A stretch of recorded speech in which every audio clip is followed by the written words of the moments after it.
Welcome to Macro Basics. Since we are tracking them, what the heck are macros? We are going to keep things very, very basic here and explain what macros are and why we prioritize some over others. So macros are short for macronutrients, and they are the components that essentially make up our food that we're eating. It's also how the caloric density, aka the amount of calories a particular food has, is calculated. So the three macros are carbs, fats, and protein. Carbs and fats are considered energy sources.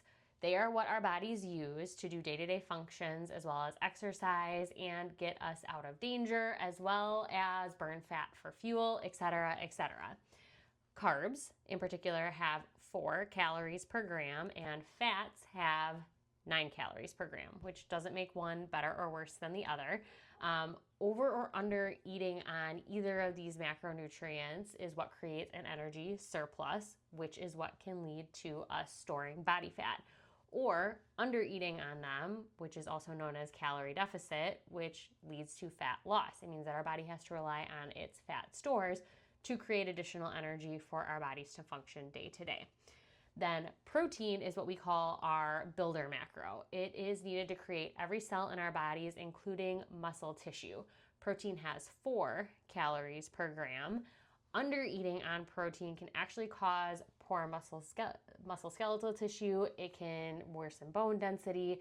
It can be poor outer appearance from hair, skin, and nails, and so many other things, because again, it is the builder block and it is in every cell of our body.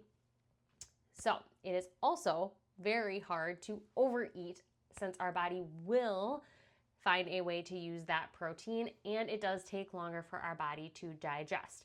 So we likely will get full before we end up overeating on that particular macronutrient.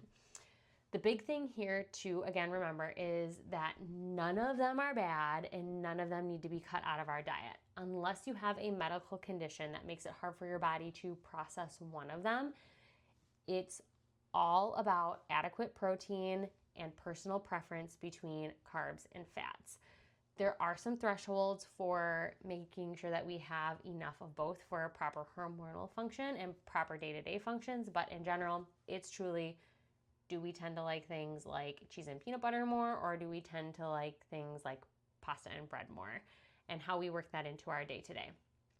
Then the last thing that we need to know is how they all work together towards our goals. So we focus heavily on protein because we want to build and protect muscle tissue.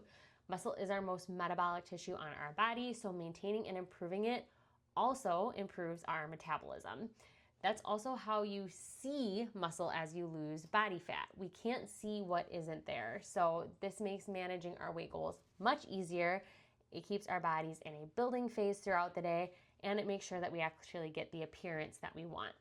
Secondary, then, we focus on total calories that are coming from carbs and fats. Deficit, maintaining or gaining, is a result of controlling those energy sources, our carbs and fats, and again, to align with that caloric goal.